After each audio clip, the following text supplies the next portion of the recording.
नमस्कार। आप देख रहे हैं जी बिहार झारखंड और मैं हूं आपके साथ राजेश कुमार। रोजाना हम 5 बजे किसी एक मुद्दे पर बहस के लिए आते हैं और मैं बार बार कहता हूं कि टीवी में समय की सीमाएं होती हैं, मर्यादाएं होती हैं। विस्तार से हम लोग कई बार बात नहीं कर पाते हैं, उसके लिए हमने ये प्लेटफॉर्म चुना है और आप सब जानते हैं कि ये डिजिटल एरा है, हम सब जिसमें रहते हैं, डिजिटल युग है। और इसमें इसमें हम हमारे जो लाखों फॉलोवर्स हैं जो सोशल मीडिया के जरिए या डिजिटल के जरिए हमें फॉलो करते हैं, हम उनके लिए ये डिबेट को आयोजित करते हैं और उसको बड़ा जो दर्शक हैं बिहार झारखंड के या बाकी जगहों के भी देश में, उनका बड़ी प्रशंसा भी, बड़ी सराहना भी इस शो को मिल रही है कि इसमें खुलकर बातें आती अनीता। हैं और विस्तार से हम इन बातों को कर सकते अनीता, हैं। आज जैसे का लोग जो तो अपनी विषय है, युवतियों। अरुण जी माइक को म्यूट कर लीजिएगा सब लोग। जो आज का जो विषय है वो है मनीष कश्यप जो यूट्यूबर हैं बिहार के, उन पर एनएसए लग गया है। पूरा मामला सबको पता ही है कि किस तरीके से अ, ये आरोप है कि जो वीडियो बना करके, फेक वीडियो बना करके, टेम्पर्ड कर करके उसको ये बताया गया कि बिहार के लोगों पर तमिलनाडु में हमला हुआ, जबकि ऐसी कोई बात नहीं थी। ये कहना है सरकारों का। इसको लेकर जब कुर्की की कार्रवाई होने लगी तो मनीष कश्यप ने सरेंडर कर दिया। और मनीष कश्यप को जब सरेंडर किया गया तो पहले बिहार पुलिस ने पूछताछ की, बिहार में कोर्ट में पेश किया गया। फिर उसके बाद तमिलनाडु पुलिस तमिलनाडु लेकर गई, मदुरै कोर्ट में उनको पेश किया गया, वहां पर वो जुडिशियल कस्टडी में भेज दिए गए। और उसके बाद अब ये खबर मिल रही है कि उन पर एनएसए लगा दिया गया है। यानी कि राष्ट्रीय सुरक्षा कानून, जो नेशनल सिक्योरिटी एक्ट है, उसके तहत 1980 का ये कानून है। और एक्ट ये कहता है कि अगर आप एनएसए उस व्यक्ति पर लगा सकते हैं जिससे आपको ये लगे कि इस व्यक्ति से आपके राष्ट्र की सुरक्षा को खतरा है। और इसमें यह है कि आप 3 महीने तक बिना जमानत के उस व्यक्ति को आप जेल में रख सकते हैं और उसको एक्सटेंशन करके आप 3 महीने और उसकी अवधि बढ़ा सकते हैं, फिर 3 महीने बढ़ा सकते हैं, यानी कि कुल 1 साल तक आप चाहें तो बिना जमानत के आप उनको जेल में रख सकते हैं। कानून आगे कहता है कि जो जो आरोपी है उसको यह अधिकार है कि हाई कोर्ट की एडवाइजरी बेंच में वो जा सकता है और हाई कोर्ट की एडवाइजरी बेंच में जाकर के वो अपने खिलाफ अपील कर सकता है। हाई कोर्ट अगर सरकार से ये पूछेगा तो सरकार को बताना पड़ता है कि भाई क्यों ये व्यक्ति राष्ट्र की सुरक्षा के लिए खतरा है। तो अब ऐसे में सवाल, कई लोग हैं जो मनीष कश्यप का सपोर्ट कर रहे हैं कि नहीं, ये ज्यादती हो रही है, इनसे नहीं लगाया जाना चाहिए था। कई लोग हैं जो विरोध कर रहे हैं खुलकर, की सपोर्ट कर रहे हैं कि नहीं, जो काम किया है उसके लिए अगर एनएसए नहीं लगाया जाएगा तो आखिर एनएसए जैसा कानून क्यों है फिर। तो ये दो धड़े की बात हो रही है। आज हम इसी पे बात करेंगे कि सबसे पहले हम अरुण जी आपके पास ही चलते हैं। आप अरुण जी के सुन रहे हैं पूरी बातों को। तो एनएसए लगने की जब खबर आई है तो ठीक है, मामला सुप्रीम कोर्ट में भी है, वो गए हैं सुप्रीम कोर्ट अपने वकील के जरिए मनीष कश्यप, इससे पहले एनएसए लगाए जाने से पहले। दूसरी तरफ ये है कि आप हाई कोर्ट में अपील तो कर सकते हैं लेकिन आसानी से बाहर निकलने का रास्ता बनेगा नहीं। अगर एक बार एनएसए लग गया तो कम से कम 6 महीने या साल भर का जुगाड़ हो जाएगा। तो क्या हो रहा है, क्या जो कानूनी कार्रवाई हो रही है मनीष कश्यप के ऊपर, अब इसमें ज्यादती हो रही है जैसा कुछ लोग कह रहे हैं?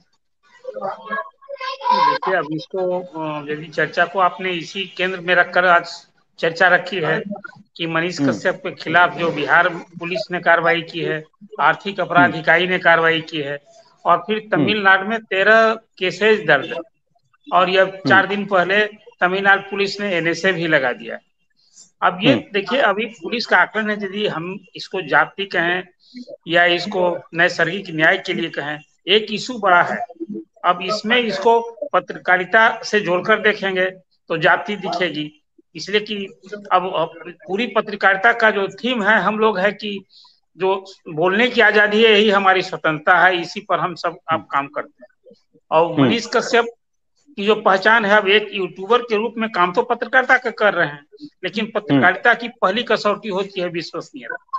कोई हम्म। खबर आप दें, देखिए आज जो हो रहा है, electronic media, print media, digital media, social media, तो इस सब में जो एक आपाधापी है, खासकर इलेक्ट्रॉनिक्स मीडिया आने के बाद जो खबरों को सेकंड भर में कौन सबसे पहले आगे आने की होड़ होती है। इन यूट्यूब की आपाधापी। जो पत्रकारिता है उसमें एक टारगेट होता है। और मनीष हम्म। कश्यप की जो पत्रकारिता है, ये कोई पहली रिपोर्टिंग नहीं है, पहले भी कई रिपोर्टिंग विवादों के घेरे में रही है। अब उनके हम्म। किसी खबर को परोसने का अंदाज, अब वो एक अपनी हर लोगों की अपनी खूबी खासियत होती है, लेकिन मौजूदा केस में केस के सार को समझना होगा, इसके मर्म को समझना होगा। वो ये है कि उन पर आरोप है कि उन्होंने एक फर्जी वीडियो बनाया कि बिहारी वहां रह रहे हैं तमिलनाडु में, उनकी पिटाई हो रही है। और इस वीडियो के देखने के बाद जो उसका इम्पैक्ट हुआ है वो सचमुच बहुत दुखदाई है। वो देश की जो हम कहते हैं गंगा जमुनी एकता की बात करते हैं, संस्कृति की बात करते हैं, और देश के हर नागरिक को देश के किसी कोने में जाने आने की, वहाँ कारोबार करने की। अब तो तमिलनाडु में भी हो गया। पहले तो तमिलनाडु में कोई यहाँ जम्मू कश्मीर में कोई बाहर का व्यक्ति वहाँ जमीन नहीं खरीद सकता था, लेकिन 370 समाप्त करने के बाद अब संपूर्ण देश के किसी कोने में आप जमीन भी खरीद सकते हैं, वहां रह सकते हैं, घर मकान बना सकते हैं।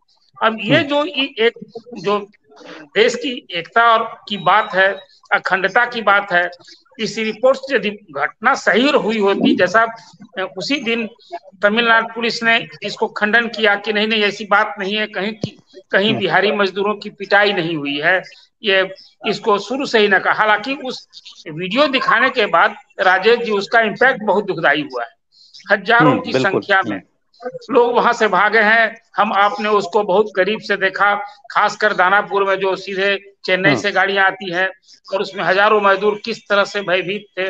लोग वहां अपना जिसको कहिए कि जान माल की सुरक्षा के लिए वहां से भागे हैं, और उसका जो इम्पैक्ट हुआ है, अब ये दुखद है कि इसका प्रकांतर फिर बिहार में उसकी प्रतिक्रिया नहीं हुई, जो नहीं होना चाहिए था। कि अभी बिहार में जो बिहार के बाहर के लोग काम कर रहे हैं, साउथ के काम कर रहे हैं, उनके साथ क्या एक हम देश को एकता के लिए जो बात, आप इसके इस स्पिरिट को समझना होगा। मनीष कश्यप पर आरोप यही है कि उन्होंने देश की अखंडता को खंडित करने का काम किया, इस तरह का एक फैब्रिकेटेड और फर्जी खबर चलाकर। और उसके बाद जो इम्पैक्ट हुआ वो तो अब इनको एक तो बचाव करना है कि नहीं, जो वीडियो दिखाया था आपको याद होगा, बिल्कुल उनका चैनल ही चलाते हैं सच तक। तो अब एक चीज राजेश में सच तक में क्या सच था, ये तो उनको पहले साबित करना होगा कि नहीं वो वीडियो जो हमने चलाया था। अब एक बात और राजेश जी, उन्होंने कहा सुप्रीम कोर्ट में उनके वकील ने बचाव में कहा कि इस तरह का वीडियो और लोगों ने चलाया था। अब ये बात जहां से ओरिजिनेट हुई है, मनीष कश्यप के उस यूट्यूब की खबर के बाद जो दुष्प्रभाव हुआ, जिसको आप कहें, जो देश में संदेश गया। अब एक तो खबर ये भी चल गई थी, किसी में चला दिया था कि वहां बिहारी मजदूरों की वहां पिटाई हुई है और 12 लोगों की हत्या हो गई है। आपको याद होगा उसमें बीजेपी का एक एमएलए ने उसी को अपने चला दिया था ट्विटर पर। आज सुप्रीम कोर्ट में विधानसभा में हंगामा हुआ उसको लेकर। पूरी मिला जाकर इसलिए मैंने कहा कि अब जो तमिलनाडु पुलिस की जो कार्रवाई हुई है राष्ट्रीय सुरक्षा कानून के तहत, उनको जिसको कहिए कि नजरबंद करने का जो नया आदेश हुआ, अभी तो सुप्रीम कोर्ट में इसको उन्होंने चैलेंज भी नहीं किया है। अभी वो अंतरिम जमानत पर गए हैं और उनकी याचिका हुई है कि सारे केसेस जो तमिलनाडु में और बिहार में है सबको क्लब किया जाए। अब उनका अभी याचिका यही है, लेकिन आज चर्चा में सुप्रीम कोर्ट है कि नहीं, इस पर तो वस्तु स्थिति हम बता रहे हैं। हाँ, एनएसए जब लग गया है तो मुश्किलें जाहिर सी बात है कि और बढ़ेंगी। मैं आता हूँ अरुण जी, मैं आता हूँ आपके पास, पूरा पैनल हमारे पास है। संतोष जी का रुख करेंगे। संतोष जी, आप माइक को अनम्यूट करिए।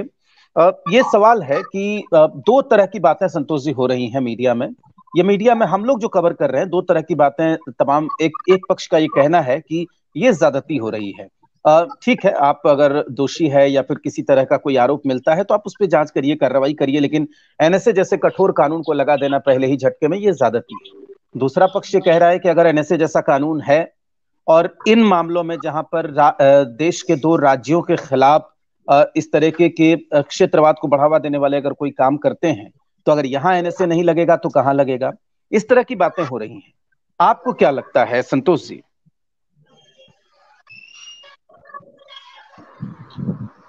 राजेश जी, प्राथमिक तौर पर मुझे ये लगता है कि मनीष जी के साथ थोड़ी ज्यादती तो जरूर हो रही है, लेकिन मैं किसी को दोष नहीं दूंगा, क्योंकि सरकारें हैं, सरकारें अपने ढंग से चलती हैं, उनके काम करने के तरीके हैं, और राष्ट्रीय एकीकरण से बड़ा कोई मुद्दा हो नहीं सकता, क्योंकि देश के बाद ही क्षेत्रवाद है, जातिवाद है, या अन्य प्रकार के जो पिछले 60-70 वर्षों में जो भारत ने कूड़ा कचरा जो समाहित किया है अपने लोकतंत्र में, उसमें सबसे बड़ा कूड़ा कचरा मैं स्वयं मानता हूं कि क्षेत्रवाद। तो इसके प्राथमिक तौर पर अगर मनीष जी ने इस प्रकार के भ्रामक वीडियोस बनाए तो उनको तो पहले कंसेंटेड माफी भी मांगनी चाहिए। अभी उम्र उनकी कम है, बहुत इतने बड़े उम्र के वो नहीं है कि समाज में अगर आपने कुछ गलती की है तो माफी मांगे तो समाज आपको माफ नहीं करेगा या सरकारें आपको माफ नहीं करेगी। दूसरी, पत्रकारों का ये कार्य नहीं है कि किसी खास दल के नेता के खिलाफ या किसी खास व्यक्ति के खिलाफ कुछ ऐसी अमर्यादित बातें कहें, राजनीतिक तौर पर भी या किसी दूसरे तौर पर भी, जो लोगों को अच्छी ना लगे। और राजनीति में मीडिया कई बार हथियार बन जाता है लोगों का, लेकिन जिस प्रकार से मनीष जी ने अनर्गल टिप्पणियां की, वो टिप्पणियां ठीक नहीं थी। लेकिन इसमें पिछले 30 वर्षों का जो नीतिगत इनपुट है राजेश जी, उन विषयों पर बात करना बहुत आवश्यक है। देखिए, मैं कुछ साल पहले नीतीश जी के कार्यक्रम में गया हुआ था, संभवतः तब वो हमारे साथ गठबंधन में नहीं थे, ये बात 2014 के आसपास की है। यहाँ अशोका होटल में कार्यक्रम था उनका और वो मुख्यमंत्री थे, तब वो आए थे। उनसे किसी ने पूछा कि जिस किताब का अनावरण करने के लिए नीतीश जी आए थे, वो किताब मूलतः बिहार से पलायन पर थी। तो नीतीश जी को, मुझे जो ध्यान में आता है विषय, कि नीतीश जी को ये लगा था कि पता नहीं, मतलब किसी किताब का अनावरण करने जाना है, उस पूरे संदर्भ को शायद नीतीश जी नहीं समझ रहे। लेकिन जब वो आए, उन्होंने किताब देखी कि ये पलायन पर है, तब तो वो आके फंस चुके थे। और उनसे जब सवाल पूछा गया पलायन पर, तो उन्होंने कहा कि बिहारियों का ये धर्म है कि अगर चांद पर भी नौकरी निकले तो चांद पर भी नौकरी करने बिहारी को जाना चाहिए और जाते रहे। उन्होंने कुछ हिस्टोरिकल इनपुट्स भी दिए कि लोग पहले वेस्ट इंडीज गए और मॉरिशस गए, मलेशिया गए, तो जो गिरमिटियों की जो बात है, वो सारे संदर्भों को कोट करते हुए नीतीश जी ने कहा था। जी, आज ये बड़ा यक्ष प्रश्न है राजेश जी कि बिहार में सारी चीजें होने के बावजूद हमारे पास स्किल्स है, लेबर्स हैं, इंफ्रास्ट्रक्चर है, उस पर काम किए जाने की संभावनाएं भी थी। लेकिन ना लालू जी के दौर को तो देखिए, कोई बहुत सीरियस पॉलिटिक्स के दौर वो नहीं था, लेकिन नीतीश जी को हमारे साथ एक सीरियस नेता के रूप में हमने भी उनको डेवलप किया। उन्होंने भी अपनी छवि सुशासन बाबू की जो बनाई थी, तो स्वाभाविक है उनसे उम्मीदें ज्यादा थी। और आज जब समाज में नीतीश जी उन उम्मीदों पर खरे नहीं उतर सके, तो समाज ने धीरे धीरे करके नीतीश जी के भी जो पर है उनको कुतरने का काम किया है। आज नीतीश जी को ये लगता है कि उनके बारे में अखबार में जो खबरें हैं, वो अच्छी खबरें नहीं छपती, कुछ निगेटिव खबरें ज्यादा छप जाती हैं। इसीलिए वो बार बार, आप देखते होंगे राजेश भैया, कि वो इस बात को बार बार कोट करते हैं। ये ठीक नहीं है। आप जो करते हैं वही तो छपेगा ना। मुझे याद है कि नीतीश जी 2005 के बाद किसी भी प्रमुख अखबार के द्वितीय पन्ने पर नहीं छपे। मैं तो 10-12 साल से देखता रहा कि नीतीश जी का कोई भी खबर है, वो सभी अखबारों के प्रथम पृष्ठ पर छपता था। आज भी प्रथम पृष्ठ पर ही छप रहा है, लेकिन आपके कारनामे जो हैं वो प्रथम पृष्ठ पर छपने के लायक नहीं है। निगेटिव कैनोटेशंस उसमें ज्यादा है। तो नीतीश जी को लगता है कि मीडिया अब मेरे विरोध में हो गई। लेकिन जो परिस्थिति मनीष ने खड़ी की थी उस दौर में, अगर वो भ्रामक खबर थी, उसका सत्यापन, जांच होना बाकी है। देखिए, सरकारों का काम है अपने अपने संदर्भ में चीजों को कहना। सरकार के पास क्या इनपुट है, किस प्रकार से चीजों को वो कहना चाह रहे हैं, एकदम अपने विरोध में, या तेजस्वी यादव ने चूंकि अपने पर व्यक्तिगत कमेंट के रूप में उसको ले लिया, तो हो सकता है कि ज्यादा टारगेट करने का प्रयास किया जा रहा हो। तो ये संवेदनशील विषय था जिसमें मनीष जी को भी बीच का रास्ता निकालना चाहिए था और तेजस्वी यादव जी को भी बीच का रास्ता निकालना चाहिए था। भाजपा का ये मत है कि ठीक है, जो हुआ तो हुआ, बीच का रास्ता निकाल के, जीवन का क्रम है, आगे बढ़ना जरूरी है, तो दोनों पक्षों को मिलकर आगे बढ़ना चाहिए। ठीक, मैं फिर आता हूं संतोष जी। बहुत वाजिब सवाल आपने खड़ा किया है। मैं सहमत हूं आपसे कि मनीष कश्यप के बहाने अगर हम पलायन पे बहस करें और सरकारें अगर इस सरकार से हम सवाल को लेकर पूछें, क्योंकि जड़ तो वही है। आप ठीक है, तमिलनाडु में ऐसी घटना नहीं हुई, लेकिन महाराष्ट्र में तो होती है, गुजरात में भी हुई थी, हमने वो देखा था, उसके तो प्रमाण भी सामने आए थे। तो राजेश पलायन पर तो पार्टियां बनी हैं। मुझे आज भी याद है, मैं एक बार डालेंगे, जब मैं यूनिवर्सिटी में पढ़ता था, तो एक बुक रिव्यू हमको मिला था करने के लिए। वो पूरी किताब शिवसेना पर थी। तो शिवसेना का जन्म कैसे हुआ, बाला साहब ठाकरे शुरुआती दौर में क्या करते थे, वो पुंगी पुंगी बजाओ, चुंगी वसूलो, इस प्रकार का जो कार्यक्रम बाला साहब दक्षिण भारत। हाँ हाँ हाँ हाँ, बिल्कुल मैं वही कह रहा था कि आप जो पत्ते काट रहे हैं, कीड़े हटा रहे हैं, मैं आपको जड़ पे प्रहार करना है ना, बिल्कुल। मनीष कश्यप के बहाने अगर आप जड़ पे प्रहार करते हैं, ये वाजिब सवाल है। अब देखिए, मैं आता हूँ, हमारे साथ और लोग भी जुड़े हुए हैं, मैं दोबारा आता हूँ संतोष जी आपके पास, अरुण जी आपके पास भी। विनीत के पास चलते हैं, प्रोफेसर विनीत सिंह हमारे साथ जुड़े हुए हैं एलजेपी से। विनीत, जाहिर सी बात है कि कल भी आपसे बात हो रही थी, आज भी आपसे बात हो रही है, इस टॉपिक बेहद संवेदनशील मुद्दा है कि एनएसए लगा दिया गया, ठीक है, और इसमें अब यह है कि पहली नजर में मतलब यही समझ में आता है विनीत कि आसानी से अब अभी मनीष कश्यप बाहर निकलने वाले नहीं है। राजेश जी, मेरी आवाज क्लियर है आपको? जी। लिखा परदेस किस्मत में वतन का हाल क्या होगा, जहां बेदर्द हो मालिक वहां फरियाद क्या होगा। ये मेरे लाइन नहीं है, ये जीतन राम मांझी के लाइन है, जो उन्होंने पलायन पे कहा था। ये बात मान लीजिए। और मैं आज के मुद्दे पे बड़ा मैं हतप्रभ हूं और चिंतित हूं और डरा हुआ हूं। क्या इस बात से आप नकार सकते हैं कि बिहार एक ऐसा राज्य है जिससे सबसे ज्यादा पलायन होता है? महाराष्ट्र क्यों, तमिलनाडु क्यों, क्या पंजाब में, हरियाणा में नहीं होता है? हम जैसे लोग जो बाहर पढ़ने गए हैं, हमने इसका दुष्प्रभाव देखा है। एक बिहारी 100 बीमारी का भी गाली हमने सुना है। तो ये तो ऐसा हो गया कि एक व्यक्ति को मारने के लिए आपने क्रूज मिसाइल लगा दिया है। भैया एनएसए लगाता, आप ये बताएंगे ना कि भाई इस व्यक्ति से देश की अखंडता को कहां पे खतरा है? मुझे लगता है कहीं का फ्रस्ट्रेशन कहीं बोल रहा है। मतलब जितना ज्यादा गुस्सा है, बिहार का गुस्सा है भाई, डीएम के जो वहां पे सरकार में है, उसका संबंध तेजस्वी यादव, नीतीश कुमार जी से बड़ा बढ़िया है, ठीक है ना। स्टालिन के बर्थडे में केक काटने गए थे, तो कहीं का गुस्सा कहीं निकाला जा रहा है। ये जो विंडिक्टिव जो अप्रोच है, ये राजेश भाई, इससे बचना है। आप देखिएगा, ट्विटर को फॉलो कीजिएगा तो ऐसे बहुत से नेता हैं, बहुत से ट्विटराटी हैं जो ट्विटर यूजर होते हैं कि फेक न्यूज या फेक खबरें डाल के और निकल जाते हैं। भाई उन पे तो कोई कार्रवाई नहीं होती है। मतलब एक व्यक्ति पे एनएसए, वो भी बिना कोई रिपोर्ट लिखे हुए ही, आप उस पर कोई धारा लगाए हुए ही आप उसको 3 महीने बढ़ा के रख सकते हैं। भाई नॉर्मल जो आईपीसी के जो धाराएं होती हैं उस पर आप रखते। तो नीतीश कुमार जी या कोई भी राज्य हो, क्या तमिलनाडु के लोग बाहर काम करने नहीं जाते हैं? पलायन पे बात नहीं करेंगे। तो मुझे लगता है कि सरकार को और पुलिस को, तमिलनाडु पुलिस को थोड़ा सा दरिया दिली दिखाना चाहिए और छोटी चीजों में एनएसए का दुरुपयोग करने से बचना चाहिए। राजेश भाई ठीक है। रामपुकार जी का रुख करेंगे। रामपुकार जी, आपने सबको सुना। देखिए, मुद्दा बड़ा गंभीर है और दूसरा बात यही है कि दूसरी बात जो सबसे महत्वपूर्ण है कि इतने सालों के बाद नीतीश जी के भी मुख्यमंत्री बने हुए 17-18 साल अब होने को आए हैं, तो क्या वाकई जो बिहार के लोगों को, बिहार में ये नहीं कहता हूं कि 100% आप पलायन रोक दीजिए, लेकिन कम तो कर सकते हैं, उसको आधी तो कर सकते हैं। इस दिशा में क्या कोई ठोस काम होगा या नहीं हो रहा है?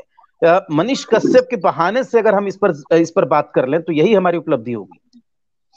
बिल्कुल राजेश जी, आपकी बातों में दम है और हमारी राष्ट्रीय लोक जनता दल आपकी बातों पे बिल्कुल संज्ञान ले रही है। और मैं बताना चाहता हूं कि सौभाग्य प्राप्त है कि इस डिबेट में हमारे चंपारण के शशि शेखर भाई भी मौजूद है और मैं भी मौजूद हूं। और जो लड़का पर नमस्कार, जो लड़का पर, मनीष कश्यप पर जो राष्ट्रीय सुरक्षा कानून लगा है, वो भी पश्चिमी चंपारण के ही रहने वाला है। बिल्कुल, तो बिल्कुल। मामला ये है कि देखिए, ये सारी कहानी और पूरा जो एक रचना जो मैं देख रहा हूं, उसमें हम तमाम बुद्धिजीवियों को पहले सोचना पड़ेगा कि अगर वो फर्जी वीडियो था, घर में वीडियो बनाकर उसको अगर अपना व्यूजर बढ़ाने के लिए अगर परोसा गया, तो उसका एक आईटी सेल का अलग कानून बनता है, उसके तहत उसको दंडित करना चाहिए। जो ये कानून है जो लगा है उस लड़का पर, मनीष कश्यप पर, वो कानून तो बहुत खूंखार आतंकवादी पर लगना चाहिए। लेकिन इतना ऐसा कानून बनाकर, ये बहुत बड़ा हार्ड रूल, लेकिन कानून की बात है, न्याय की बात है, तो उसमें तो कानून पर तो हम लोग कोई प्रश्न नहीं उठा सकते हैं, कारण कि न्यायालय पर हम लोग कोई प्रश्न नहीं उठा सकते हैं। लेकिन कोर्ट में जब इसकी सुनवाई होगी, कोर्ट में जब इसकी बात होगी, तो वो दूध का दूध और पानी का पानी दिखाई पड़ जाएगा।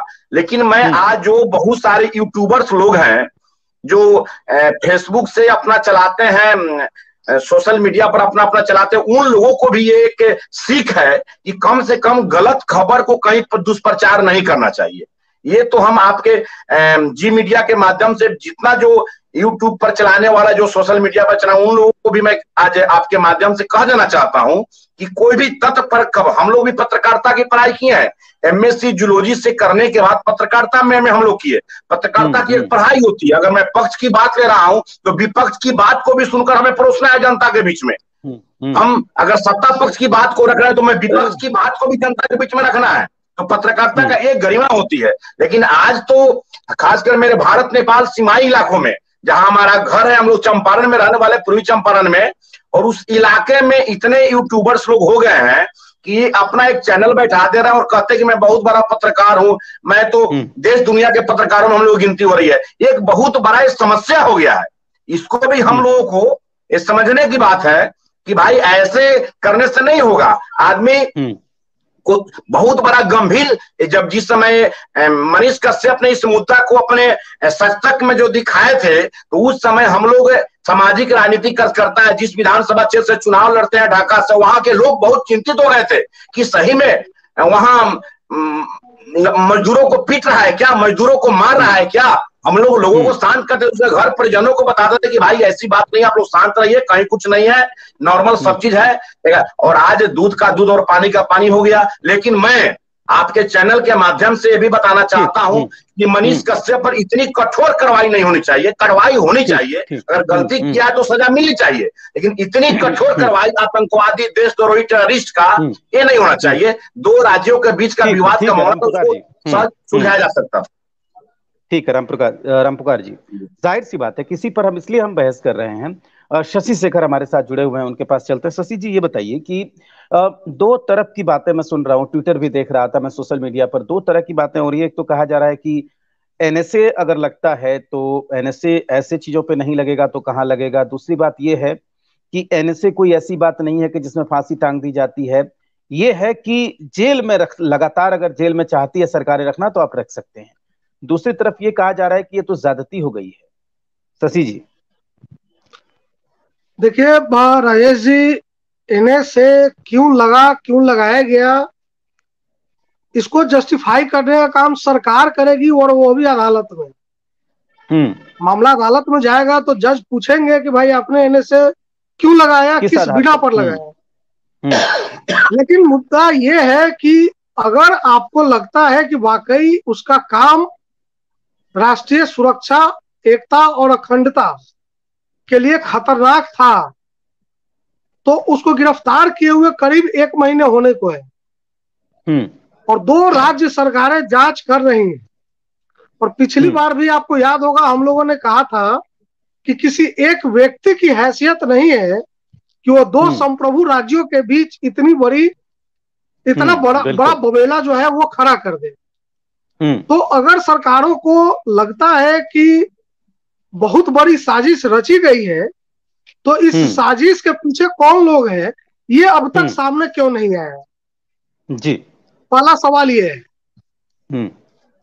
और दूसरी बात कि एनएसए लगाना या नहीं लगाना कितना सही कितना गलत, तो उस वीडियो से राष्ट्रीय सुरक्षा को कितना खतरा पहुंचा मुझे नहीं मालूम। हाँ, थोड़ी देर के लिए एक असमंजस की स्थिति बनी, और मैंने बार बार कहा है कि पत्रकारिता में पहले तो ये हम जितने लोग यहाँ पत्रकार बैठे हैं, रामपुकार जी भी कह रहे हैं कि उन्होंने भी पत्रकारिता की पढ़ाई की है, तो आपको याद होगा कि लास्ट टाइम मैंने एक आशंका जाहिर की थी, उसी लाइन पर रामपुकार जी ने आज अपनी बात रखी है कि इतने सारे यूट्यूबर हो गए हैं। हमने कभी ये नहीं कहा कि इतने सारे राजनीतिक दल हो गए। हजारों राजनीतिक दल है जिनका एकमात्र काम ब्लैक मनी को व्हाइट मनी करना है, और ये बकायदा जिला से लेकर के केंद्र तक रजिस्टर्ड, अनरजिस्टर्ड तमाम तरह के राजनीतिक दल होते हैं। यूट्यूबर्स पत्रकार नहीं है, या पत्रकार है, या मनीष कश्यप के बहाने उन पर किस तरह से नकेल कसने का काम किया जाएगा, ये बहुत बड़ा महत्वपूर्ण मुद्दा है। एनएसए लगा है, वो टिकेगा नहीं टिकेगा ये अदालत में तय होगा। लगना चाहिए नहीं लगना चाहिए, तो मुझे लगता है कि नहीं लगना चाहिए, क्योंकि राष्ट्रीय एकता और अखंडता यहाँ पर खतरे में पड़ा था या नहीं पड़ा था मुझे नहीं मालूम, लेकिन पत्रकारिता का जो धर्म है वो उसकी जो इंटेग्रिटी है, उसकी जो क्रेडिबिलिटी है, वो कितनी बार खतरे में पड़ी है ये हम लोगों ने बहुत अच्छे से तब देखा है जब फर्जी स्टिंग करके एक महिला शिक्षक को सरेआम सड़क पर पिटवा दिया जाता है दिल्ली की सड़कों पर, या एक संपादक स्तर का पत्रकार जाकर 100 करोड़ रुपए घूस मांगते हुए स्टिंग में पकड़ा जाता है और आज वो राष्ट्रवादी पत्रकार है। तो मनीष कश्यप ने जो किया वो उसमें थोड़ी सी भी सच्चाई है तो बहुत गलत काम है ये। एक पत्रकार होने के नाते हम लोग कभी उसको डिफेंड नहीं कर सकते हैं, लेकिन आजकल एक चलन है सरकारों को अपना इकबाल बुलंद रखने का, चाहे वो सिद्दीकी कप्पन हो या मोहम्मद जुबैर हो या तमाम इस तरह के लोग हो, आप इंडेक्स उठाइए। शशि जी मैं बिल्कुल एक मिनट रोकना चाहूंगा आपको। मैं यही बोलना चाह रहा था कि सिद्दीक कप्पन का मामला जब आता है, मोहम्मद जुबैर का मामला जब आता है, तो वही लोग जो आज विरोध कर रहे हैं वो किसी उल्टी भाषा में बात करने लगते हैं। तो देखिए, इससे बढ़िया तो संतोष जी ने बड़ी ईमानदारी से बोला, संतोष पाठक ने, कि मैं इसका विरोध नहीं करता हूं, राज्य सरकारों का काम है नियमों के मुताबिक वो अगर जरूरत है तो लगाएं, हम उसका विरोध नहीं कर रहे हैं। लेकिन यहां पर यह होता है कि अगर हम मानवाधिकारों को, अगर हम पत्रकार के अधिकारों को, किसी सामाजिक कार्यकर्ता के अधिकारों को अगर हम पार्टी के हिसाब से तय करने लगेंगे, अपनी अपनी आइडियोलॉजी के हिसाब से तय करने लगेंगे, तो फिर कैसे चलेगा शशि जी? क्योंकि अगर आज मनीष कश्यप अंदर हैं तो गलत है, अगर सिद्दीक कप्पन की बात होगी तो सही हो जाएगा, ये कैसे चलेगा? नहीं, बिल्कुल बिल्कुल नहीं, ये मापदंड अलग नहीं हो सकता है। और आपने जो कहा कि हम ये नहीं कर सकते कि राज्य सरकारों ने ये काम किया है तो ठीक किया है और अब बाद में देखेंगे, नहीं। अगर राज्य सरकार, अगर हमको ये कहना होगा कि या तो राज्य सरकार ने ठीक किया है या गलत किया है, आप सरकार का इकबाल बुलंद रहे, सरकार की साख बनी रहे, इसके लिए आप, हम डेमोक्रेसी में है ना, या हर चीज जो है डंडे पर या कानून के मतलब रूल ऑफ लॉ का अर्थ ये नहीं होता है कि हम डंडा चलाएं। आज आप अगर तमिलनाडु गवर्नमेंट को या बिहार सरकार को इस बात की इजाजत दे देते हैं कि ठीक है, आपको जहां मौन हो, जैसे मौन हो, जिसके खिलाफ एनएसए लगाना हो लगा दीजिए, जिसके खिलाफ यूएपीए लगाना हो लगा दीजिए, तो मोदी सरकार तो कुछ गलत नहीं करती है। फिर एक पत्रकार केरल से आता है, यूपी में बंद कर दिया जाता है। एक पत्रकार वहां दलित बेटी के की हत्या होती है और वहां जाता है कवर करने और उसको पकड़ कर जेल में डाल दिया जाता है। तो हम ये नहीं कर सकते कि आप सही कर रहे हैं। नहीं बिल्कुल, आप गलत कर रहे हैं तो गलत कर रहे हैं। एनएसए की क्या वाकई जरूरत है? और सबसे, राजेश जी मैं अपनी बात खत्म कर रहा हूँ कि अगर एनएसए लगा, इतना गंभीर मामला अगर है, तो मैंने बार बार कहा है कि ये अकेले मनीष कश्यप की हैसियत का काम नहीं है। अगर इसमें साजिश बड़ी है तो इसमें बहुत सारे लोग शामिल है। कौन लोग शामिल है? विपक्ष के दो चार नेताओं का ही नाम लेकर आ जाते हैं। मैं भी वही कह रहा हूँ, इसकी तो जांच चल रही है, जांच के बाद ही पता चल पाएगा। चंद्र प्रकाश जी हमारे साथ जुड़े हुए हैं, मैं फिर आता हूं दोबारा आप सबके पास। चंद्र प्रकाश जी कांग्रेस के नेता हमारे साथ जुड़े हुए हैं, अगर आप तक आवाज पहुंच रही हो चंद्र प्रकाश जी तो माइक को आप अनम्यूट करिए। सबको आपने सुन लिया होगा, ये कहा जा रहा है कि अब तो ये ज्यादती हो रही है, क्योंकि अगर किसी ने गलत खबर चलाई है, मिस्टेक से चलाई है, जानबूझकर चलाई है, तो ठीक है, उसके लिए अलग से सजा हो, लेकिन एनएसए जैसा कठोर कानून लगाने की क्या जरूरत है?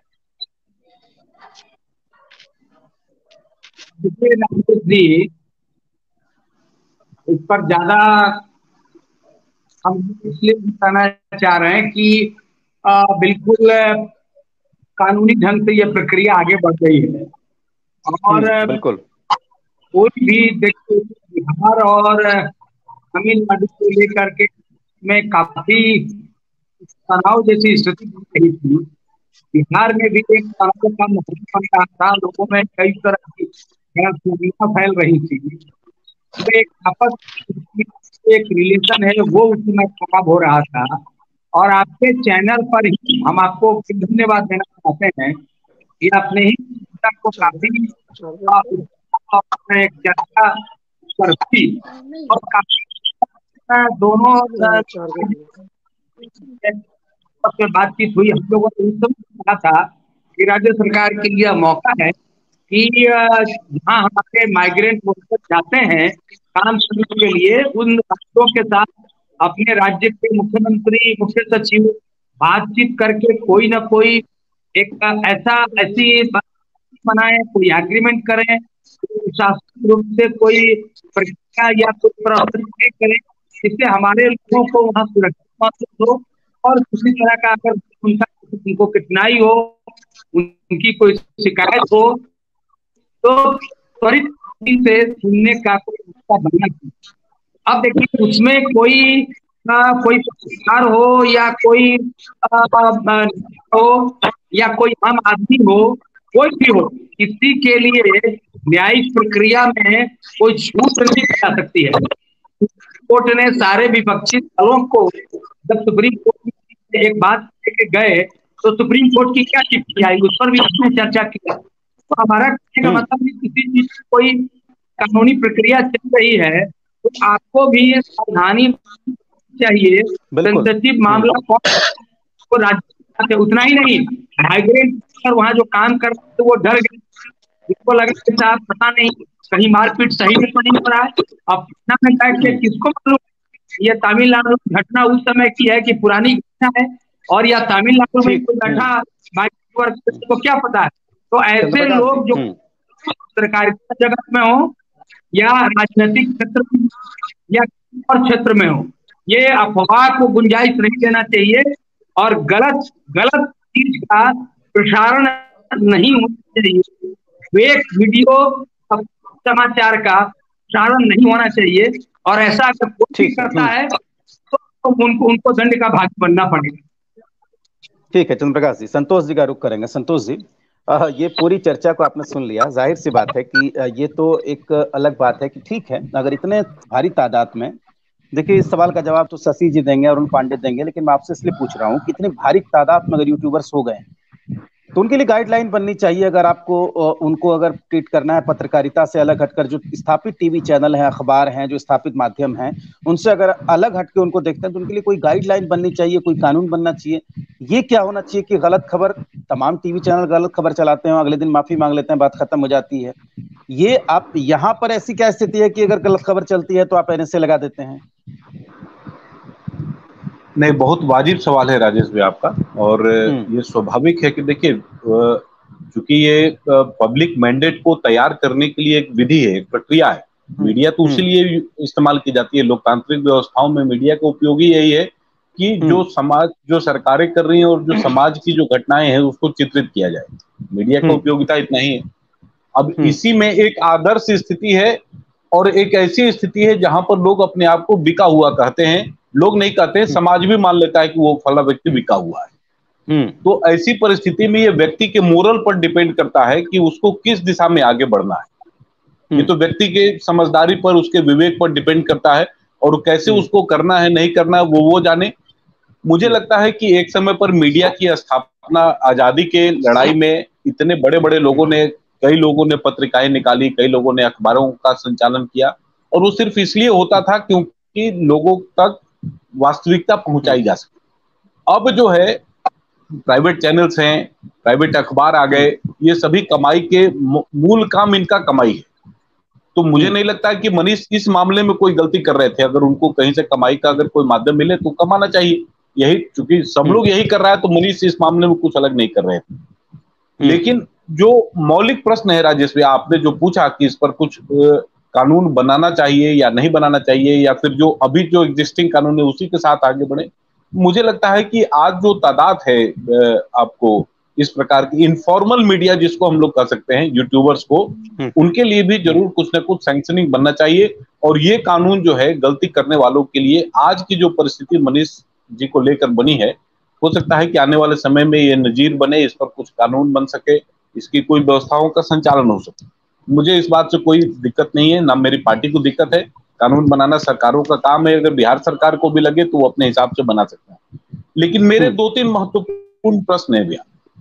पहला, पलायन से संबंधित जिन विषयों पर हम लोग चर्चा कर रहे थे, मेरा ये मानना है कि पलायन के कई अलग अलग कारण हैं और कई अलग अलग उसके माने कई अलग अलग कारण हैं। चलिए इसी पर बात करते हैं। पलायन अगर जीवन को बेहतर बनाने के लिए तो ठीक है, पलायन होना चाहिए। अगर कोई व्यक्ति भारत में रह के लाख रुपए महीने का कमा रहा है, अगर वो अपने स्किल्स का उपयोग करके अमेरिका में 5 लाख कमा सकता है तो कमावे, कोई दिक्कत नहीं है, जाए वो अमेरिका माइग्रेट कर। लेकिन बिहार की दुविधा ये है कि यहाँ पर जीवन यापन के लिए भी जिस प्रकार का माइग्रेशन है और जिस प्रकार का पैटर्न एस्टैब्लिश हो गया है सर्वाइवल के लिए, और नीतीश कुमार जी जैसे बड़े नेता इस बात को एस्टैब्लिश करते हैं, इस बात को एस्टैब्लिश करते हैं कि चांद पर भी जाना पड़ेगा तो जाकर बिहारियों को कमाना चाहिए, तो वो अपनी विफलता को भी साबित करते हैं और जो प्रक्रियाएं हैं उनको भी एस्टैब्लिश करते हैं। दूसरी बात, एक जब हम लोग सरकार में आए थे, मोदी जी की सरकार के जो पहला कार्यकाल था उसमें एक शब्द चला था इंटॉलरेंस, उस पर बहुत बात हुई थी। और जितने सेकुलर असहिष्णुता, और जितने सेकुलर जमात के लोग थे उन सभी लोगों ने इकट्ठे होकर पूरे देश भर को प्रवचन दिया कि देश भर में भयंकर इंटॉलरेंस हो गया है, सहिष्णुता का बाढ़ आ गया है, कोई किसी को बर्दाश्त करने को तैयार नहीं। आज जब उनको एक छोटे से बच्चे पर मौका मिला तो किस प्रकार की सहिष्णुता इन्होंने प्रदर्शित की है ये भी सबके सामने आ गया है। और शशि भैया बहुत तरह का प्रश्न हमारे सरकार पर भी उठा रहे थे, शशि शेखर जी, इनकी बात का भी जवाब देना जरूरी है। हम किसी को राष्ट्रवादी पत्रकार के रूप में या किसी और प्रकार के पत्रकार के रूप में नहीं देखते हैं शशि। आपको याद होगा कि कांग्रेस ने किस प्रकार से एक प्रकार से मीडिया पर कंट्रोल करने की जो पूरी प्रक्रिया है भारतीय लोकतंत्र में, वो इमरजेंसी के दौर में शुरू हुई। और उस दौर में भी जो अच्छे अखबार थे, पत्रकारों को YZ श्रेणी की सुरक्षा देते हैं। मैं आ रहा हूँ शशि जी, जिन पर आरोप है कि गलत स्ट्रिंग करके एक महिला को सरेआम सड़क पर पिटवाया था। शशि जी मैं आ रहा हूँ, देखिए ठीक है मैं आरोप नहीं लगा रहा हूँ, मैं बस फैक्ट बता रहा हूँ कि ऐसा हुआ है। को छोड़िए, मैं आ रहा हूँ। संतोष जी आप अपनी बात पूरी करिए। शशि भैया जब आप बोल रहे थे तब हम भी बोल सकते थे ना, थोड़ी आप जो बोले वो हम लेकर रखें। मैं सुन रहा हूँ आपको, मैं सुन रहा हूँ, आप बोलिए। बात नहीं है, मेरा ये कहना है कि हम किसी को राष्ट्रवादी या उसकी व्यवस्थाओं में नहीं देखते, लेकिन आप क्या शशि जी इस बात से डिनाई कर सकते हैं कि इस देश में प्रोपेगेंडा मीडिया चलती रही है? प्रोपेगेंडा मीडिया चली है कि नहीं? अजीत अंजुम क्या चलाते हैं अभी देश भर में, जरा बताइए तो। ठीक है, उन पर कोई नाम लेने से बचिए संतोष जी, किसी का भी नाम, शशि जी से भी हम नाम नहीं लेना चाहते थे, लेकिन जैसे इन्होंने राष्ट्रवादी पत्रकार इन्होंने कहा, ठीक है हम प्रवक्ता हैं, थोड़ा मेरा मुंह स्लिप कर गया, लेकिन क्या चलाते हैं कई लोग, आपसे छिपा हुआ बात है क्या?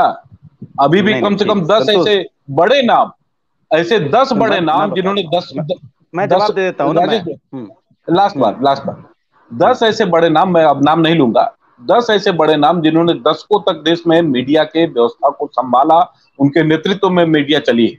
आज क्या परिस्थिति बनी? अयोध्या का सच्चाई सबके सामने आ गया कि नहीं? जब खुदाई हुई, एक्सकवेशन हुआ, मंदिर बना, सुप्रीम कोर्ट को भी लगा, किसी से छिपी बात क्या? और यही लोग किस किस प्रकार के लोगों को बैठा के डिबेट चलाते थे। नहीं, विचारांतर नहीं हो रहे, मीडिया पर जो बात हो रही, हमको किसी दूसरे विषय में, हमको राम मंदिर बनाने के लिए अभी डिबेट नहीं। संतोष जी मैं दे देता हूं जवाब आपको। देखिए, एक शब्द है निष्पक्ष, और मेरे हिसाब से निष्पक्षता की परिभाषा क्या है पता है? जो आपके पक्ष में, आपके कहने का मतलब जो हमारे पक्ष में, वही निष्पक्ष, ये मान लिया गया है। और जो आपकी जो शिकायत है वही सबकी शिकायत है। ऐसा नहीं है कि आप इकलौते हैं, सबकी। ये सामने वाले की तरफ से भी बोला जाता है कि आप प्रोपेगेंडा चलाते हैं। अब तो देखिए पहला चरण कंप्लीट हो गया है, इसलिए आप संक्षेप संक्षेप में देखिए। राजेश लास्ट बात एकदम छोटी सी, 2 सेकंड लेंगे। हाँ बिल्कुल बोलिए। किसी भी परिस्थिति में राजेश भैया, ये वेस्टर्न थियोरी भी है, और भारत में तो जो ऐतिहासिक रूप से जिस प्रकार, जिस क्रमिक तौर पर हम लोग बढ़े एक राष्ट्र के नाते, उसमें एक बात तो है ना कि जो सच है वो एक ही है, उसके बोलने का तरीका अलग अलग, और अलग अलग लोग अलग अलग प्रकार से प्रवचन दे सकते हैं, लेकिन जो सच का जो तत्व है वो तो एक ही रहेगा ना। बिल्कुल। जब खुदाई हुई बाबरी मस्जिद के नीचे तो मंदिर ही निकला ना। यही बात बोलते बोलते हम लोगों को 30 साल लगा, और हम लोगों को इस देश में मीडिया ने कितना झूठा बनाया हुआ था। नहीं किसी से छिपी हुई बात है। मैं उस मुद्दे पे आज नहीं आऊंगा, ठीक है। अब शशि जी आप चूंकि दूसरा राउंड है तो इसलिए कंक्लूड करिएगा, संक्षेप में ही बोलना है। शशि जी, दो बात है, देखिए कल हम लोग यहीं पे, कल आप नहीं जुड़े थे शशि जी, कल आप नहीं जुड़े थे, तो कल हम लोग यहाँ पर नेहा राठौर पे बहस कर रहे थे। अब नेहा का क्या है कि नेहा को भी यूपी पुलिस ने नोटिस दिया था। अब ये गाना जब चूंकि बिहार में आ गया तो सबको अच्छा लगने लगा, संतोष जी तारीफ करने लगे, मतलब संतोष जी का कहने का मतलब है बीजेपी प्रवक्ता तारीफ करने लगे, जो एक महीना पहले उनकी शिकायत कर रहे थे जब यूपी पुलिस ने उनको नोटिस दिया था। लेकिन हम कल भी तारीफ नहीं कर रहे थे। नहीं, मैं समझ गया संतोष जी। मैं ये कह रहा हूँ शशि जी, मेरा कहने का मतलब ये है कि मनीष कश्यप, ठीक है, मनीष कश्यप कर तो पत्रकारिता ही रहे थे, हो सकती है उनसे गलती हुई हो, भूल हुई हो, जानबूझ के किया हो, उसमें एनएसए क्यों लगाया। दूसरी बात यह है कि जो मीडिया को लेकर बात हो रही है, अगर इतने बड़े पैमाने पर कोई आएंगे मीडिया में, अगर आप कह रहे हैं कि 10 चंपारण जैसे जिले में या मोतिहारी जैसे जिले में अगर 10 स्थापित चैनलों के, अखबारों के अगर मीडिया कर्मी पहुंचते हैं और 50 यूट्यूबर्स पहुंचते हैं, तो क्या उनके लिए कोई नियम नहीं होना चाहिए, कोई गाइडलाइन नहीं होनी चाहिए शशि जी? नहीं, देखिए बिल्कुल होना चाहिए। गाइडलाइन की बात हम लोगों ने पिछले प्रोग्राम में भी की थी कि जब रविशंकर प्रसाद जी आईटी मिनिस्टर थे तब ओटीटी प्लेटफॉर्म्स और सोशल मीडिया के लिए वो एक गाइडलाइन लेकर आए थे। वो हालांकि अब तक मुझे लगता है उस पर बहुत ज्यादा अवेयरनेस है नहीं, लोग उसके बारे में ज्यादा जानते नहीं, और शायद सरकार की भी मंशा नहीं है कि उसको ज्यादा अवेयर किया जाए लोगों को। थोड़ा बहुत है उसमें, कंटेंट को लेकर के है, सेल्फ रेगुलेशन को लेकर के है, एक सेल्फ जो ग्रीवांस रिड्रेसल मैकेनिज्म को लेकर के कुछ व्यवस्थाएं उसमें है। लेकिन लास्ट टाइम भी हम लोगों ने बात की थी कि मनीष कश्यप के बहाने सरकारों को यह मौका जरूर मिला है कि इस तरह से जो बिल्कुल किसान आंदोलन के बाद से यूट्यूबर्स का, सोशल मीडिया का, वैकल्पिक मीडिया का एक असर बढ़ा है, उसको कैसे कंट्रोल किया जाए। मेन स्ट्रीम मीडिया को तो कंट्रोल कर लिया गया है, इसमें कहीं कोई दो मत नहीं है, चाहे वो स्टेट गवर्नमेंट कर ले या सेंट्रल गवर्नमेंट कर ले। तो वेरियस स्टेट गवर्नमेंट्स भी अपने हिसाब से करती है, सेंट्रल गवर्नमेंट भी करती है। संतोष जी, दो चीजें मुझे कहनी है कि एक कांग्रेस के मित्र यहाँ बैठे हुए थे और वो डिफेंड करके गए हैं। अगर वो अभी सुन रहे हो, मेरी बात, तो सिर्फ मुझे इतना बताएं कि उनके सुप्रीम लीडर को अभी 10 दिन पहले एक बहुत बड़े पत्रकार ने कुछ कहा और कांग्रेस की तरफ से उनको लीगल नोटिस भेजा गया। आप समझ रहे राजेश जी, या मैं नाम लूं?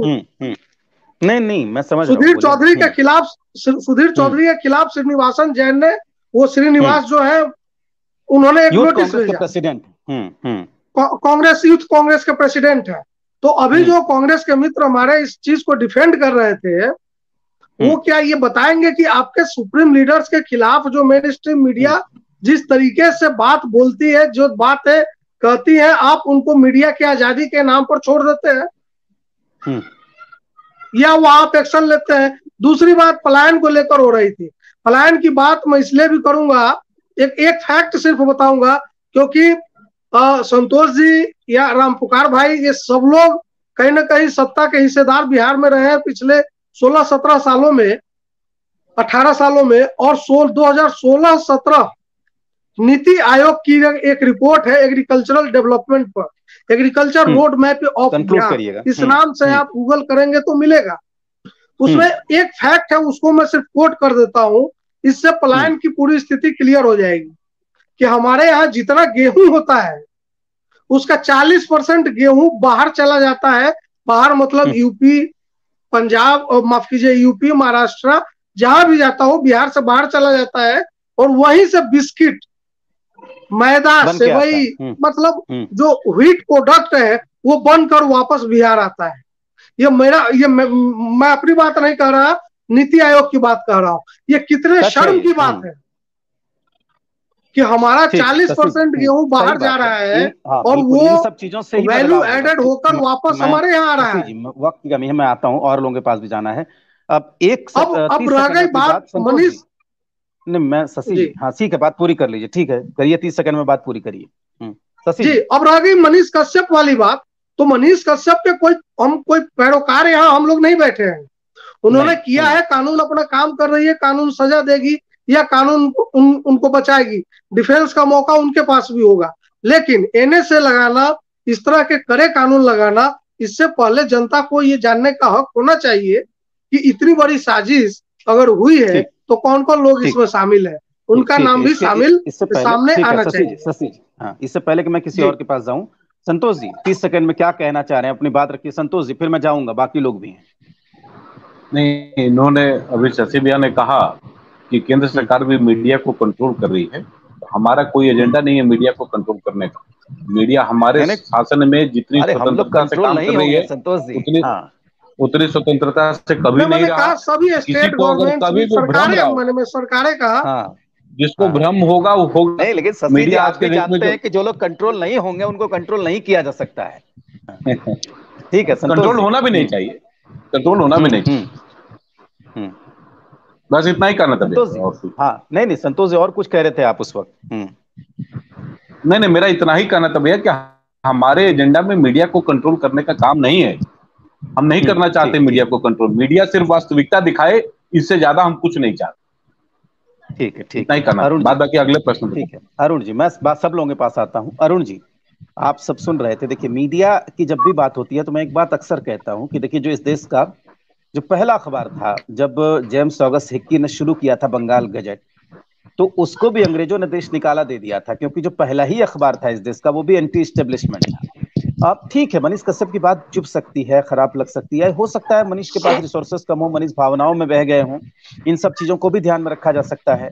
अब बात केवल मनीष कश्यप की नहीं है, देश भर में हजारों पत्रकारों पर कार्रवाई हुई है, कानूनी कार्रवाई हुई है। हम मनीष कश्यप पे बात कर रहे हैं तो हम उन पे भी बात करेंगे, और हम पलायन पर भी बात करेंगे। जो बात अभी शशि जी कह रहे थे कि जो प्रोडक्शन है, प्रोडक्टिविटी है, आप एक हर जिले में एक अगर बड़ी कंपनी लगा सकें जिसमें प्रोडक्शन हो, हजारों लोगों को काम मिले, तो तस्वीर बदल सकती है। ऐसा नहीं है कि नहीं बदलेगी। अरुण जी,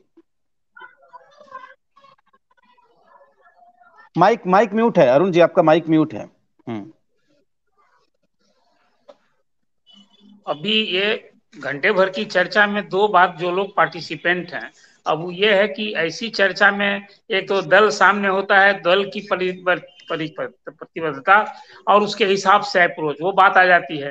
पलायन की जो बात है, बिहार दूसरी सबसे अधिक आबादी वाला प्रदेश है, स्वाभाविक रूप से दुखद है। कोई राज होगा, आइडियल स्टेट कभी ये हम निराशाजनक बात मैं नहीं कह रहा हूँ। मजदूरों का पलायन, चाहे वो रोजी रोटी के लिए, आजीविका के लिए, जिस हमारे यहाँ आबादी अधिक है और जितने लोग हैं उनके पास काम नहीं। खेतीहर मजदूर, कृषि प्रधान बिहार है और खेतीहर मजदूर बाहर जाते हैं। पंजाब और हरियाणा, अब किसी से बातचीत ही नहीं है कि वहाँ की खेती बिहार के मजदूरों के बलबूते है, जबकि कृषि प्रधान हमने आप किन कारणों से जाता है वो इस पर अभी चर्चा, इस परिचर्चा जो आपने आज की है इस पर। लेकिन मजदूर का पलायन नहीं हुआ, एक आइडियल स्थिति है। आज बिहार में जितने बड़े प्रोजेक्ट पुल पुलिया के बन रहे हैं, आप कहीं भी, पटना में मेट्रो बन रहा है, जरा सा उस स्पॉट पर देखिए, वहां के मजदूर क्या बिहार के काम कर रहे हैं? 24 घंटे वहां काम करते हैं, वो भी साउथ से। जो कंस्ट्रक्शन कंपनियों ने ठेका लिया है वो बिहार के बाहर के लोगों को लाकर काम करवा रही है। सड़क का, बड़ा पुल का ठेका। देखिए, मजदूर का पलायन। अब एक बात, रोजी रोटी के लिए चाय बेच रहे हैं, वहां चाय बेच करके भी आजीविका के लोग बिहार से बाहर गए हैं। ऐसे लोगों का पलायन रुके, खेतिहर मजदूर का पलायन रुके, लेकिन मजदूर का बिहार से पलायन नहीं रुकने वाला नहीं है। राजेश जी, इस चर्चा में एक चिंता है, चिंता स्वाभाविक है, होनी चाहिए। लेकिन हम जो मजदूर जा रहे हैं, वो एक बात जो नीतीश कुमार जी ने कहा था, वो कहिए एक बिहारियों के पुरुषार्थ के संदर्भ में कहा था कि भाई यदि कहीं काम लेना हो और चीज हो तो चांद पर भी चले जाएंगे। मतलब काम के लिए लोग जा रहे हैं तो जाना चाहिए। ये मैं नीतीश कुमार की यदि, लेकिन अब बिहारी मजदूरों का पलायन हो रहा है, कि पलायन रुकने वाला है क्या? ये एक सच्चाई, रियलिस्टिक बात को आप कहें। हाँ, अब यहाँ तो आपके यहाँ रोजगार के लिए साधन क्या है? कोई फैक्ट्री है क्या? अब मुख्यमंत्री जी ने तो कह दिया कि ये किस तरह का लॉक स्टेट है, यहाँ समुद्र नहीं है तो क्या नहीं है, कोई इंडस्ट्री नहीं हो सकती है। आपने देखा, मैंने अब उस पर चर्चा मैं नहीं करूंगा, लेकिन मजदूर जब गए थे इसलिए पिटाई नहीं बदलती, लेकिन उस दिशा में प्रयास भी तो नहीं होता। राजेश जी, मैं ये कह रहा हूँ, मनीष कश्यप ने बिहारी मजदूर जो वहां काम करने गए थे उनकी कथित पिटाई, ये पिटाई का जो एक वीडियो वायरल हुआ है, उस संदर्भ में यदि आप बात कर रहे हैं तो इस बेसिक पर हम लोग को चर्चा करनी चाहिए। अब वहां जाएंगे, इसके बाद उस वीडियो के प्रचारित होने के बाद जो भय समाया, लोग डर के मारे, किसी से कोई पूछा जाना नहीं, और लोग वहां से भाग खड़े हुए, हजारों की संख्या में लोग बिहार लौट आए हैं। चिंता का विषय ये है।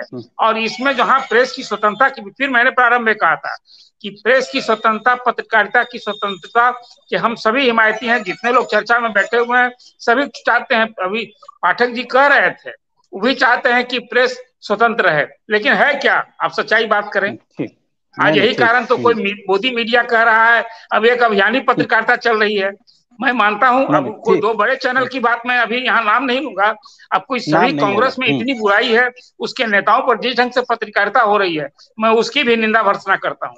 वो भी पत्रकारिता की कसौटी पर कहीं उचित। और लालू जी के खिलाफ भी या तेजस्वी के खिलाफ यदि मनीष ने कोई स्टोरी की थी और उस पर जो उनकी प्रतिक्रिया आई थी, या किसी पत्रकार को ये छूट है क्या कि हम किसी को मुख्यमंत्री नहीं बनने देंगे, चुनाव नहीं जीतने, ऐसा दम भरने का हमें एक पत्रकार के नाते छूट है क्या? वो तो अति है, बिल्कुल वो तो अति है, बिल्कुल आप इस तरह का नहीं कर सकते। अब तो भी बात यही करते हैं कि आप जैसा पेड़ बोएंगे बबूल का तो आम कहाँ से होए, ऐसी पत्रकारिता के नाम पर यदि कुछ हो रहा है। अब ये सारे लॉ मैं बताता हूँ, प्रेस के लिए तो प्रेस की आजादी की बात होती है, प्रेस काउंसिल चिंता करता है। समय थोड़ी कमी है, समय की कमी। अरुण जी एक बात सिर्फ मैं यही कह रहा हूँ कि जो चर्चा में आपने बात की, अब इसमें यदि जाति हम सब लोगों को दिख रही है तो कोर्ट तो है ही, कोर्ट समीक्षा करेगा और ये मेरी देख करके कहेगा कि नहीं। लेकिन हाँ, अभी तो मनीष पत्रकारों के लिए बढ़ गई है, 3 महीना तो जमानत के लिए वो फिर बढ़ते जाएगा। मेरी बात सुन लीजिए अरुण जी, मेरी बात सुन लीजिए।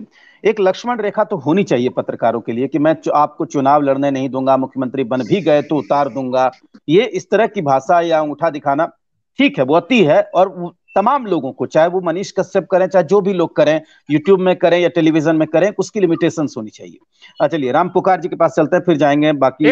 अपराधिकृत है, इसको पत्रकारिता मैं नहीं मानता हूँ, अपराधिकृत है किसी की मानहानि करने का इस तरीके का, इसको पत्रकार के नाम पर छूट नहीं दी जानी चाहिए। बिहार की राजनीतिक पार्टियां, क्या इस मुद्दे को लेकर बिहार की राजनीतिक पार्टियां कुछ बोलेंगी मनीष कश्यप को लेकर? बिल्कुल, देखिए लोकतंत्र में 4 स्तंभ होते हैं, कार्यपालिका, व्यवस्थापिका, न्यायपालिका और मीडिया। ये चारों का काम है समाज को आईना दिखाना। लेकिन अगर कोई समाज का आईना अगर अच्छा ढंग से दिखाता है तो उसकी तारीफ होती है। हम लोग भी पत्रकारिता से राजनीति में आए हुए हैं, पत्रकारिता के दौरान हमारे ऊपर भी मुकदमा दर्ज हुआ, हम लोग भी जेल गए हैं। राजनीतिक जीवन में के पूर्व हम लोग पत्रकारिता जीवन से राजनीतिक जीवन में आए हैं, तो हम लोग भी जन समस्याओं को लेकर संघर्ष किया, लेकिन सच्चाई की जीत हुई। हमने अगर अच्छी खबर लिखी तो कोर्ट ने माना कि ये पत्रकार राम पुकार सिन्हा ने अच्छा खबर लिखा, तो और मुझे न्यायालय से हमको बेल पर हटा दिया गया, मतलब बरी कर दिया गया। लेकिन आज हम समाज को ये बताना चाहते हैं कि चाहे मीडिया के लोग हो, चाहे राजनेता हो, कहीं भी कोई बात हो, सच्चाई की बात बोलनी चाहिए। सच्चाई की बात बोलने वालों की हमेशा जीत होती है। गांधी भी पत्रकारिता से देश आंदोलन में लगे, उन्होंने भी पहले आए तो शिक्षा का अलग जगह है, पत्रकारिता का लेखन किए, उसके बाद तब आजादी के, स्वतंत्रता की आजादी का आंदोलन की लड़ाई लड़े। तो मैं आपके जी मीडिया के माध्यम से बताना चाहता हूं कि जो भी मेरे पत्रकार मित्र हैं, शशि शेखर भाई हमारे बहुत पुराने साथी हैं पत्रकारिता में, मैं सभी भाइयों को, इनकी भी लेखनी विभाग होती है, अच्छे लिखते हैं, तो मैं ये कहना चाहता हूं कि आज पत्रकारिता के दौरान जो भी साथी है, मनीष कश्यप एक लड़का को मैं अलग हटाइए, तो मैं जो भी पत्रकार बंधु हैं, सभी पत्रकार भाइयों से मैं कहना चाहता हूं कि समाज को अगर आईना दिखाना है तो सच्चाई का आईना दिखाइए। फर्जी और भ्रामक खबर बनाकर हम अपना व्यूजन बढ़ा ले, हम अपने अखबार को चमका ले, अपने चैनल को चमका ले, ये कहीं भी नहीं है। पत्रकारिता की पढ़ाई में हम लोगों ने पढ़ा है, पत्रकारिता की पढ़ाई में अध्ययन किया है कि अगर समाज को अच्छा आईना दिखाना है तो भ्रामक खबर को नहीं, बल्कि सच्चाई और वास्तविक खबर को समाज में दिखाने का काम करना चाहिए। आज के इस डिबेट में मैं यही बताना चाहता हूं कि कहा भी गया है कि सच्चाई के खातिर इस जग में गांधी ने भी गोली खाई थी, ईसा भी चढ़ गए सूली पर, सच्चों ने जान गंवाई थी। हाँ, हम भी किसी से कम तो नहीं, तस्वीर बदल कर मानेंगे, हम लोग ऐसे दीवाने दुनिया को बदल कर मानेंगे, लेकिन सच्चाई के लिए, सच्चाई पर चलने वाला कभी भी आगे बढ़ता है और झूठ फरेब की राजनीति समाप्त होती है। एक बार विनीत है हमारे साथ और चंद्र प्रकाश जी हैं, दोनों के पास चलते हैं। विनीत, सबसे पहले विनीत के पास। विनीत, आप भी सुन रहे हैं, तमाम बातें हैं। हम ये चाहेंगे कि आप भी बतौर किसी राजनीतिक पार्टी के कार्यकर्ता होने के नाते, आपके नेता भी अक्सर बोलते हैं, तो दोनों बातों पर जो आपकी टिप्पणी हो। एक तो कि पलायन की सूरत कब बदलेगी, क्या आपके पास कोई विजन है उसके लिए बिहार को लेकर? और दूसरी बात यह कि अगर मनीष कश्यप पर इस तरह का काम हो रहा है, अगर लगता है कि ज्यादती हो रही है, तो क्या खुलकर बोलेंगे आप लोग?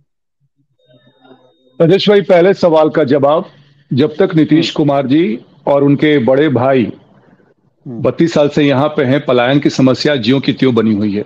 जब तक ये सरकार नहीं जाएगी, और हाँ, हमारे पास एक विजन डॉक्यूमेंट है बिहार फर्स्ट, बिहारी फर्स्ट के रूप में, अगर इसको नीतीश कुमार जी पढ़ लेते तो शायद चीजें बेहतर हो सकती थी, पर उन्होंने इसको सिरे से खारिज कर दिया।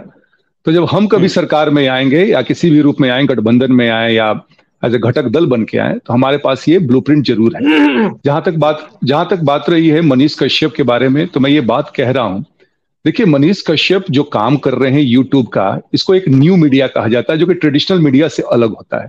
और क्या ट्रेडिशनल मीडिया में येलो जर्नलिज्म नहीं होता था कि टेंटलाइजिंग न्यूज जो पहले न्यूज ब्रेक कर दे, वो तो अखबारों में भी होता है ना भाई। तो अगर मनीष कश्यप ने ये काम किया है, मैं फेक और ओरिजिनल वीडियो में नहीं जा रहा हूं, हर कोई ये रास्ता अख्तियार करता है ताकि हम पहले दिखे जाए। लेकिन इसमें बताइए कि मैं सरकारों से बात करूंगा कि आपके हाउस में ऐसे ऐसे ऑर्गेनाइज्ड क्रिमिनल बैठे हुए हैं जिनके ऊपर 101 केस 110 केस लदे हुए हैं, और वो क्या है, सरकार के अंग बने हुए हैं, उन पे तो कभी एनएसए नहीं लगा। क्या आईपीसी की धाराएं क्या कम पड़ गई थी मनीष कश्यप पे? तो मेरी सरकार और मेरी सरकार कह रहे हैं, मेरी पार्टी अध्यक्ष चिराग पासवान जी हमेशा इस बात के साथ हैं कि भाई अभिव्यक्ति की आजादी जो हमारा संविधान आर्टिकल 19(1) में देता है, हमेशा उसको मिलता रहना चाहिए। हाँ, किसी के, जैसा आपने कहा कि लक्ष्मण रेखा को पार नहीं किया जाए, लेकिन अगर कोई खबर दिखाए, बच्चे में पढ़ते थे कहानी कलम बड़ी या तलवार, तो कलम से भाई जो भी व्यक्ति अगर अपनी बात को समीक्षात्मक रूप में कहता है, ध्वनि के माध्यम से, चित्र के माध्यम से, वही पत्रकार होता है। हाँ, उसके पास एक फॉर्मल डिग्री नहीं होती है तो आप उसको जर्नलिज्म नहीं कहते हैं, लेकिन काम तो वही कर रहा है, समाज का आईना है, वो प्रतिबिंब दिखा रहा है। तो मुझे लगता है कि ऐसे सरकारों को भी देखना चाहिए। और मनीष कश्यप क्यों, बहुत से नेता लोगों ने बात किया, टिक्का टिप्पणी, जैसे कि अरुण सर कहते हैं कि एक विधायक ने भी ऐसा किया था, भाई उन पे क्यों नहीं कुछ कार्रवाई हुई? समरथ के ना दोष गोसाई या रवि पावक सुरसरी की नहीं है? कमजोर व्यक्ति को हर कोई मतलब की गोली देता है। तो राजेश भाई, मैं यही कहूंगा आखिरी में कि भाई थोड़ा सा दरिया दिली दिखाइए, अपना दिल बड़ा वृहद दिखाइए। ठीक है विनीत, थोड़ा सा चंद्रप्रकाश जी हमारे साथ जुड़े हुए हैं। चंद्रप्रकाश जी, आप माइक को जो है अनम्यूट कर लीजिए। सबको सुन लिया आपने। आखिरी सवाल आपसे है चर्चा का कि ये जो एक शशि भाई ने कहा कि आपके नेता को भी टारगेट किया जाता है, आप भी नोटिस भेजते हैं, आप भी जो है पुलिसिया कार्रवाई करते हैं। कल हम लोग नेहा सिंह राठौर पर चर्चा कर रहे थे, नेहा को भी यूपी पुलिस ने नोटिस दिया था। तो ये तो होता रहता है, बस ये होता है कि जब पक्ष बदलता है तो तर्क बदल जाते हैं, बस इतना ही होता है। अब राजेश जी देखिए, पहले हमने कह दिया और मेरा कहना है कि ये कोई, तो हम किसी का नाम लेना नहीं चाहते हैं, लेकिन समाज में अगर कोई गलत कर रहा है, सही कर रहा है, तो आप सोचिए ना, पुलिस का और जो शासन में बैठे लोग हैं उनका, जो आम लोग हैं वो भी तो कहीं ना कहीं देखती रहती है ना, लोग देखते हैं, लोग आम लोग देखते हैं कि क्या हो रहा है, नहीं हो रहा है। तो देखिए, कोई पत्रकार के ऊपर अगर हमला होगा या किसी पत्रकार की गिरफ्तारी होगी, तो सबसे पहले तो पूरा पत्रकार जगत ही उठ जाएगा ना। आप अगर किसी को पत्रकार मान करके आप कहते हैं कि आप पत्रकारिता के चलते उन पर कोई कानून लगा है या कुछ भी लगा है या उनको गिरफ्तार किया गया है, अगर गलत होता, नाजायज होता, तो हमको लगता है कि जो मीडिया जगत है पूरे देश में और बिहार में भी, कम से कम वहां से पर जरूर उठता, वहां से आवाज जरूर आती कि ये गलत गिरफ्तारी हुई है, इनके साथ नाजायज हो रहा है। लेकिन हमने देखा कि कहीं से अगर कोई पत्रकार हैं और उस फील्ड के हैं, उनके साथ कोई सरकार गलत कर रही है, तो पहले आवाज तो वहां से आना चाहिए ना। वहां से आवाज आने के बाद आप भले कह सकते हैं कि पॉलिटिकल सपोर्ट नहीं मिल रहा है, इसमें राजनीतिक लोग जो हैं वो चुप्पी साध के बैठे हैं, बड़ा दल के नेता चुप्पी साध के बैठे हैं।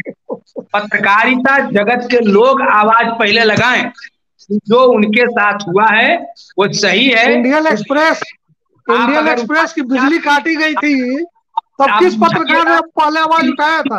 उनके तरफ या लोकनायक जेपी ने उठाया था आवाज? अरे सुन लीजिए ना मेरा बात जी, आप सुनिए ना भाई, आप तर्क दे रहे हैं, पत्रकार के साथ हुआ तो पत्रकार आवाज नहीं उठा रहा। शशि जी, मैं आपकी बात ले लूंगा, ठीक है। इंडियन एक्सप्रेस की बिजली काटी गई थी, तो किसने पहले आवाज उठाया, जेपी ने या किसी पत्रकार ने? ठीक है शशि जी, शशि जी ठीक है। चंद्र प्रकाश जी बोलिए। अरे भाई ये क्या बात है, पत्रकार अगर आप तो कहिए कि तो क्यों चर्चा करवा रहे हैं? अगर वो कुछ है ही नहीं है, 0/0 है, तो ऐसे लोगों के विषय में यहाँ चर्चा करने का जरूरत क्या है? आप पत्रकारिता पर हमला की बात कर रहे हैं, उनको कोई दंडित किया जा रहा है। कांग्रेस को ये समझ में नहीं आ रहा है कि आप लोग भाजपा को किस तरह का हथियार सौंप रहे हैं इस बहाने। अरे भाई छोड़िए, ये पूरा किसान आंदोलन अगर यूट्यूबर नहीं होते तो कहाँ होता है, आपको भी पता है। ठीक है चंद्रप्रकाश जी, लेकिन यही यूट्यूबर है जिन्होंने किसान आंदोलन को पूरे देश में फैलाया।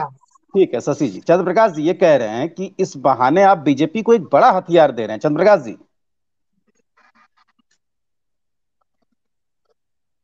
देखिए चर्चा में समय कम है। चंद्रप्रकाश जी अगर आप सुन पा रहे हैं तो आप फ्रीज हो गए हैं, अगर आप सुन पा रहे हैं तो आप मेरी बात का जवाब दीजिए। तब तक शशि जी आप अपनी बात पूरी करिए, बिल्कुल अब समय नहीं है। अगर चंद्रप्रकाश जी आ जाएंगे तो उनसे सवाल लेंगे, फिर खत्म करेंगे कार्यक्रम को। शशि जी राजेश जी मेरा सिर्फ ये कहना है कि किसी भी प्रोफेशन का अपना एक दायित्व होता है और एक दबाव होता है। 17 साल 34 साल आरजेडी, बीजेपी और रामपुकार भाई की पार्टी ने भी एक साथ मिलकर कुछ समय के लिए बिहार में सत्ता में रहे ये लोग, और पलायन जैसे मुद्दे को ये लोग खत्म नहीं कर सके। उल्टे अपने शर्म को ये कहकर कि हम चांद पर भी जा सकते हैं, और मैंने मतलब उसको ढकने की, डिफेंड करने की कोशिश की जाती रही है। 40% गेहूं मैंने बताया नीति आयोग की रिपोर्ट के मुताबिक हमारा बाहर जाता है और वैल्यू एडेड होकर बिहार वापस आता है। तो इसके लिए किस पर आरोप लगना चाहिए, कौन सा एक्ट लगना चाहिए? 1 साल तक किसान दिल्ली की सीमा पर बैठे रहते हैं, 500 से ज्यादा किसान मर जाते हैं, और अंत में सरकार जो है उस कानून को वापस लेती है। उस सरकार पर कौन सा एक्ट लगना चाहिए? तो पत्रकारिता में गलती हर जगह होती है। बिहार में ही क्या गलत डिसीजन नहीं हुए? क्या यहाँ जो कानून है, जो यहाँ का सबसे अभी बहुप्रचारित कानून है, वो क्या 100% सफल है? सरकार कहेगी नहीं कहेगी। बिल्कुल रामपुकार भाई समझ रहे हैं इस बात को। ठीक है शशि जी। तो क्या उसके लिए आप किसी को फांसी पर चढ़ा देंगे? नहीं देखिए चंद्रप्रकाश जी चले गए हैं, और बिल्कुल चंद्रप्रकाश जी अगर नहीं आए, इसके लिए तो दोबारा उनसे बात होगी। आप एक्शन लीजिए, कड़ी से कड़ी सजा दीजिए, लेकिन ऐसा मैसेज मत दीजिए किसी को। सवाल या मनीष कश्यप का नहीं है, मनीष कश्यप को आप 20 साल की सजा दे दीजिए, कोई फर्क नहीं पड़ता मुझे। नहीं ठीक है, हम में से किसी को पड़े, लेकिन उस बहाने जो वैकल्पिक पत्रकारिता के स्रोत है, तमिलनाडु पुलिस उसको डराने धमकाने में, ठीक है शशि जी, तमिलनाडु पुलिस को ये साबित करना पड़ेगा कोर्ट में जाकर के, तब सजा मिलेगी मनीष कश्यप को। लेकिन उसके बहाने अगर हम ये बिहार के हालात पर, बिहार के पलायन पर, बिहार के रोजगार पर अगर चर्चा कर लें तो मुझे लगता है कि ये इंसाफ होगा। चलिए बहुत शुक्रिया आज आप सबका कि हमारे साथ चर्चा में जुड़े। विनीत आपका भी, रामपुकार जी आपका भी, संतोष पाठक हमारे साथ थे, चंद्रप्रकाश जी थे, अरुण पांडे आपका भी, और शशि शेखर आपका भी बहुत शुक्रिया हमारे साथ जुड़ने के लिए और चर्चा करने के लिए।